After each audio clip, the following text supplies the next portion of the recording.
আসলে চতুর্থবার মমতা বন্দ্যোপাধ্যায় মুখ্যমন্ত্রী হবেন এটা সময়ের অপেক্ষা।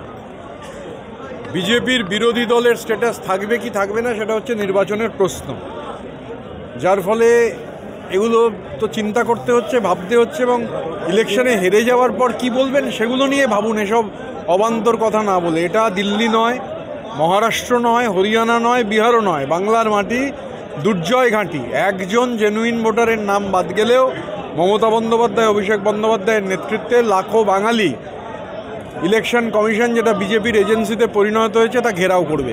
শুভেন্দু অধিকারী দিবার স্বপ্ন দেখতে থাকুন, স্বপ্ন দেখা ভালো শরীরের জন্য। হুমায়ুন কবির নতুন দল ঘোষণা করতে চলেছে না এই মাসেই, এবং তৃণমূলের ভেতরে একটি গুঞ্জন উঠছে, সেক্ষেত্রে একাধিক নেতা সেই দলে যোগ দিতে পারে তৃণমূলের। এই বিষয়ে আমি তো ভবিষ্যৎ দ্রষ্টা নই, আপনার কাছে খবর থাকতে পারলে কারা যাবে তাহলে আপনি তাদের জিজ্ঞাসা করুন। দল আগে ঘোষণা হোক, তারপর দেখা যাবে। আগাম কোনো কথা বলার কোনো মানেই হয় না।